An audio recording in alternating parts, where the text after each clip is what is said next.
Bonjour, aujourd'hui on va parler Bezrat Hashem sur la Iloula de Moreno Verabeno, notre maître Rabbi Hanina Bougit Sa'doun. Donc sa Iloula, elle tombe le 6e jour de la fête de Pessah. Alors tout d'abord, avant de raconter quelques anecdotes sur sa vie, sur sa personnalité, je voudrais vous lire quelques mots de ce qu'il a écrit notre maître Moreno Harav Rabbi Meir Mazouz Shalita dans son livre, le livre Migdolei Israël. Regardez ici, il dit comme ça: Ifshar lomar Rabbeinu alav shalom, on peut dire sur notre maître alav shalom Rabbi Bougid, shehu aya aharon hageunim bejerba. C'était un des derniers des Géonim à Djerba, Misheyare Knesset Gdola. Pour dire que c'était quelqu'un de très très important. Lui,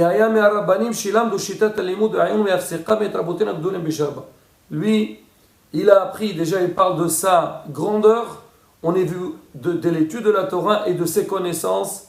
C'est un des grands, aussi bien au niveau du Ayoun, au niveau de la Gemara, Psika, au niveau de la Halakha. Lui, il a appris la Torah chez des grands rabbanim à Djerba. On sait que son maître c'était Moreno Harav Rabbi Rahamim Chai Hawit HaKohen Zecher Sadeh Kadosh Bracha. Et il dit, et cette chita, donc la chita d'enseigner et d'étudier, donc elle vient déjà depuis à l'époque des Géonim, depuis l'époque de Hachmei HaTalmud. Maintenant, donc pour dire un petit peu sa grandeur, c'est vrai, dans la suite, Moreno Harav il raconte quelques anecdotes sur Moreno Harav, sur sa vie, comment il est, on va essayer, comment il a vécu, on va essayer de développer. Mais déjà pour commencer au niveau du limoud, et bien quand j'ai lu ces phrases-là, tout de suite, je me suis rappelé de ce qu'il disait Moreno Harav à l'époque, quand il a voulu mettre en place, et il a mis en place une yeshiva à Paris. C'était une demande qui a un petit peu étonné pratiquement tout son entourage. C'était pas du tout facile, déjà vivre à Paris. Paris, c'est une grande ville, en France, et vouloir faire une yeshiva, c'était pas quelque chose de facile. Mais ce qui était un peu le plus étonnant, c'est qu'on lui a dit: Rav, à quoi ça sert d'ouvrir une yeshiva ou une école? Et voilà, Baruch Hashem, ça manque pas. On sait que les écoles juives, Bnei Ainara, il y en a partout.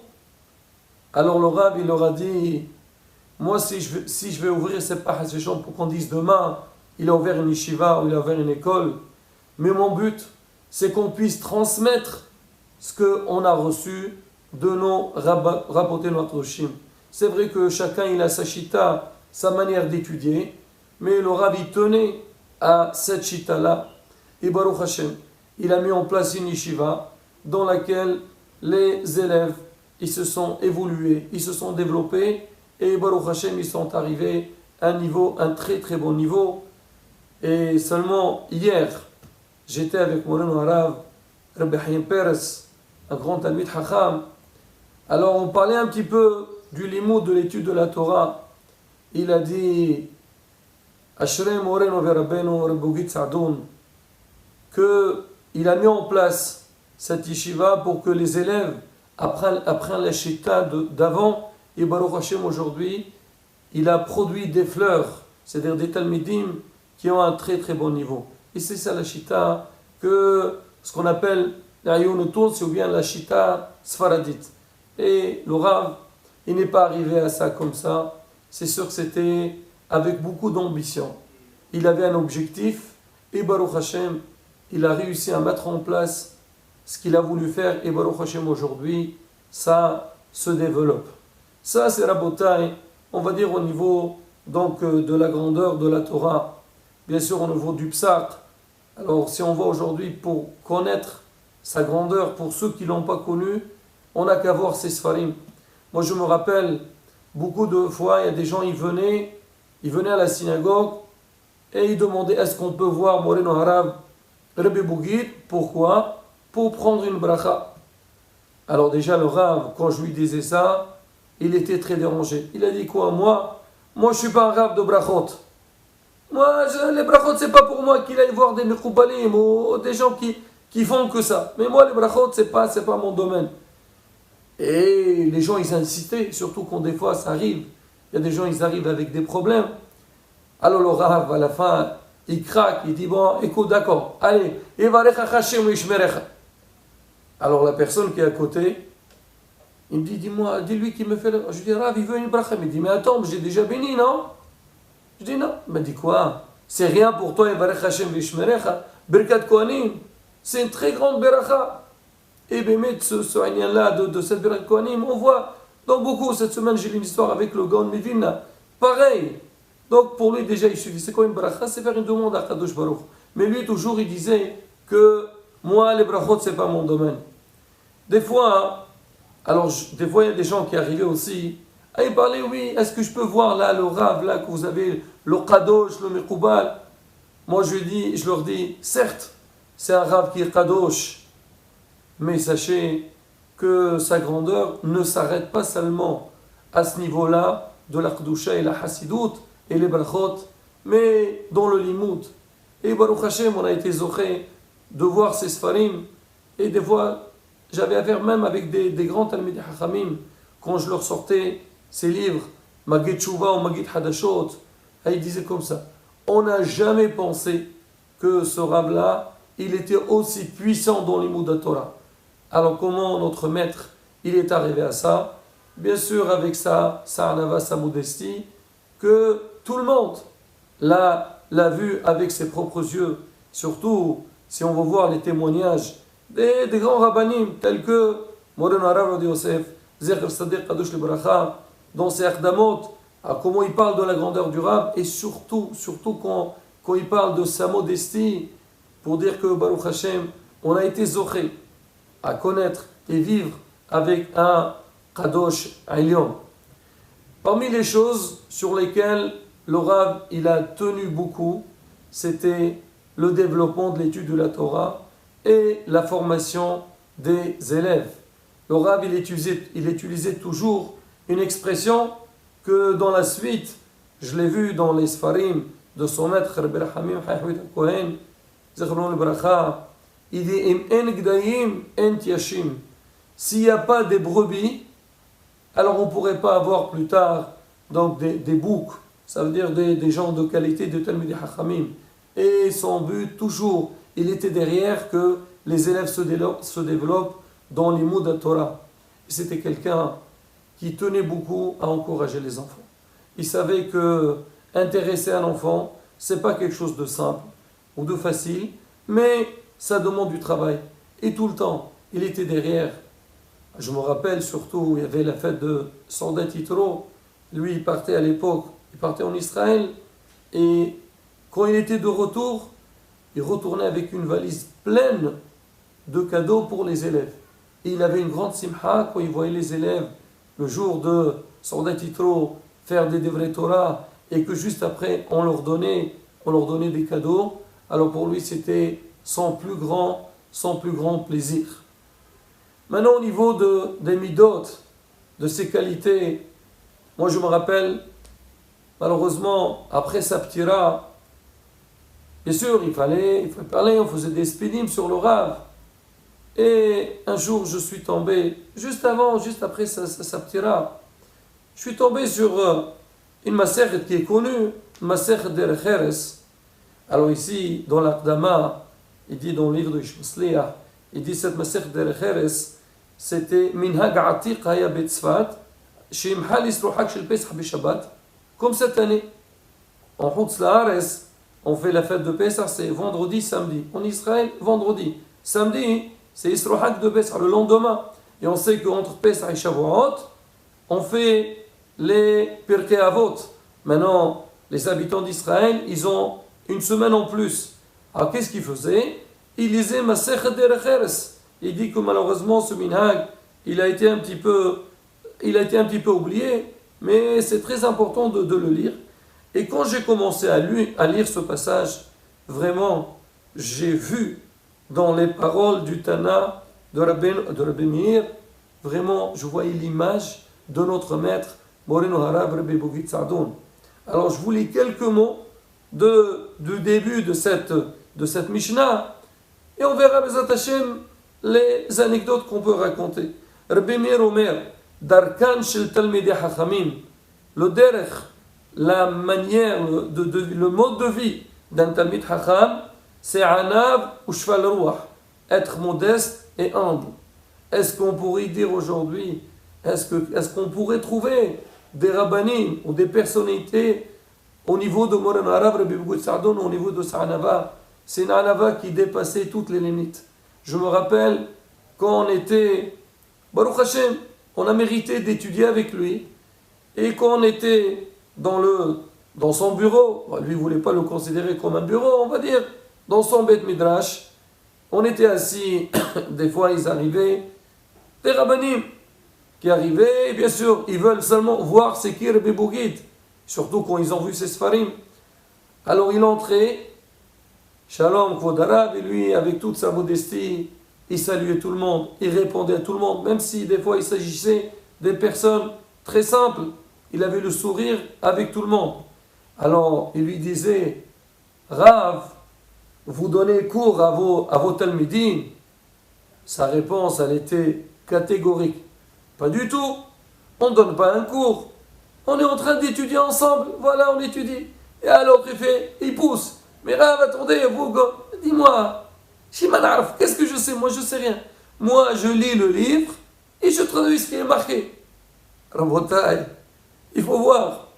Alors moi, justement, quand les gens ils venaient me voir, ils voulaient voir le Rav, ils me disaient, le Rav, le Kadosh. Je leur dis, Kadosh, oui. Mais si vous voulez savoir c'est quoi les compétences et le potentiel de Moren Arav, regardez ces Sfarim. Mais vraiment, des dizaines de Sfarim il a écrit. Et tout ça, toujours avec le silence et avec la modestie. Zariz ou Mimoulin. C'était pas quelqu'un des fois bon. Souvent on voit des gens qui sont anables, qui sont modestes. Ils sont dans leur petit coin. Ils bougent pas. D'accord, on sait c'est ça dire. Le Rav, il était très très éveillé. Il lâchait pas. Alors encore, une petite anecdote par rapport au moment que le Rav, il a voulu mettre en place la yeshiva. Yeshiva Torah Verahamim, il a appelé au nom de son maître Rabbi Ahwita. Alors lui, il était contre qu'on fasse l'imoudé hol.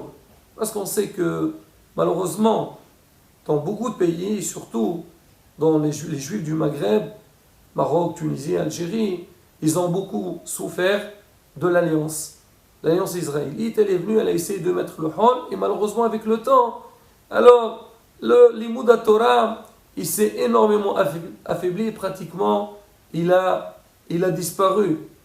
Alors le Rav, il était contre. Et on sait que les rabbanim à Djerba, ils ont tenu bon contre ça. À Tunis, malheureusement, ils ont réussi à mettre en place ce système, mais à Djerba, les rabbanim, ils n'ont pas lâché l'affaire. Et Moren Arav, quand il est arrivé à Paris, alors lui, la première des choses, il faut savoir, quand il est venu à Paris, il était de passage de Djerba, il devait partir en Israël, mais quand il a vu sa qiyla, toute sa communauté, elle était installée à Paris, il a dit, je ne peux pas les laisser, il faut que je reste. Il est resté sur place, il était à l'âge de 70 ans, et Blainara. En général, les gens de 70 ans, ils sont déjà à la retraite. Si tu commences à leur parler de travail, tu dis, écoute, c'est pas avec moi qu'il faut parler, ça y est, moi j'ai fini ma carrière. Le Rav, à 70 ans, il a démarré une nouvelle, ou plutôt il a continué la carrière. Au début, ça a démarré avec une synagogue, après une yeshiva Blainara, et ça s'est énormément développé. Alors le Rav, quand il a demandé qu'on mette en place une yeshiva, on lui a dit, Rav, pas de souci, on est là, on est à votre écoute. Mais il faut savoir, on n'est pas à Djerba, on est en France, il faut que les enfants apprennent le hol, il faut qu'ils sachent parler français, il faut qu'ils aient un minimum de connaissances, un petit diplôme. Le Rav, ça l'a un peu gêné, mais c'était un homme compréhensible. Il a compris que Paris, c'est pas Djerba, il leur a dit, écoutez, pour moi, mon but c'est l'imoudatoire. Ils lui ont dit, écoutez, on ne peut pas faire tout seul, il n'y aura pas d'élèves. Alors il leur dit, écoutez, je pourrais vous donner une solution. C'est quoi la solution? Il pensait qu'il va, on va dire, moitié-moitié. Le matin, on étudie la Torah, l'après-midi, on fait le hol. Il leur a dit, je voudrais vous poser une question. À quelle heure, en règle générale, les écoles juives, on va dire, finissent les horaires d'école? Ils lui ont dit, à partir de 4 heures, on va dire. Il a dit, écoutez, vous savez ce qu'on va faire? D'accord, moi je suis prêt. Une fois que les enfants ils sont censés de rentrer chez eux à la maison, ils font le hol. Donc le hol qu'on va faire, il ne sera pas sur le compte du Kodesh. Et Vechen Haya, et Baruch Hashem, ça s'est fait comme ça. Donc le Kodesh jusqu'à 4 heures, et après 4 heures, les élèves ils font le hol. Maintenant, Rabotai, le Rav il ne s'est pas arrêté à ça. Le Rav, moi je sais que chaque fois, on donnait des cours aux élèves, le Kodesh était jusqu'à 4 heures, après, on avait un cours avec le Rav. La première des choses, il demande comment ça s'est passé la journée. Qu'est-ce qu'ils ont appris les élèves? Est-ce qu'ils sont restés calmes? Comment leur conduite? Alors ça pour lui, il y avait un compte rendu tous les jours. Et chaque fois qu'il entendait une bonne nouvelle, que Baruch Hashem, les élèves ils ont avancé, ils ont progressé, c'était une simha, une joie exceptionnelle.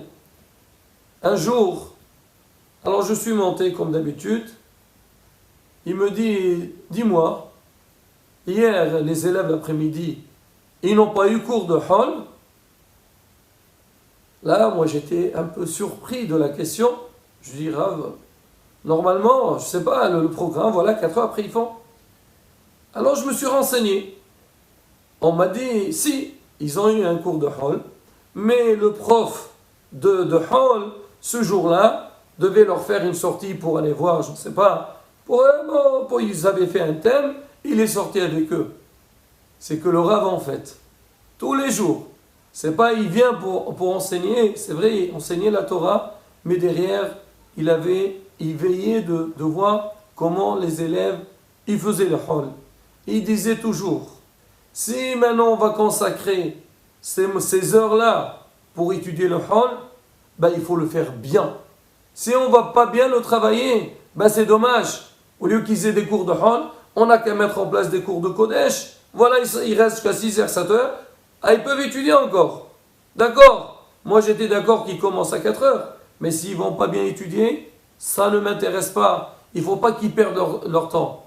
Et ça me rappelle notre maître aussi, Rab Hakim, Zecher Kadosh le Bracha, à Aix-les-Bains. Alors, quand les élèves y préparaient le bac, c'était des moments tendus. Le Rav, il faisait des drachot. Mais il y a des moments, il leur dit, écoutez, mes chers élèves, vous faites le hol ici, il faut le faire bien, ne perdez pas de temps, pas de batlanout. Si on a fixé que les élèves ils font le hol, il n'y a pas de souci, on l'a décidé, mais il faut le faire bien. Et ça, c'était la force du Rav. Il était zariz. Alors il veillait, il voyait, il sait tout se passe bien ou pas. Rabotai, au niveau de la hanaga du Tzibour, comment il était avec le Qahal? Alors c'était quelqu'un d'exceptionnel. Bien sûr, au niveau des messages qu'il transmettait, mais il avait aussi autre chose. Comme on dit, c'est un homme qui a su communiquer avec ses fidèles. Il a compris ses fidèles. Un jour, j'étais le voir, je lui dis, Rav, il y a telle et telle chose que moi, à mes yeux, c'était quelque chose que moi, je n'appréciais pas beaucoup.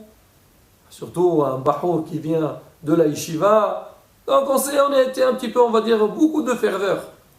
Il m'entend. Il me dit, ce que tu dis, je comprends ce que tu dis. Mais qu'est-ce que tu vas faire au Qahal? Il y a certaines choses, on ne peut pas aller trop loin. Bien sûr qu'on reste toujours dans la règle. On ne doit pas dépasser les limites. Mais il y a certaines choses, il faut savoir jouer l'aveugle. Fermer un peu les yeux parce que des fois, c'est hasbe shalom, on est un peu trop dur, on est un peu trop rigide. Là, qu'est-ce qui va se passer?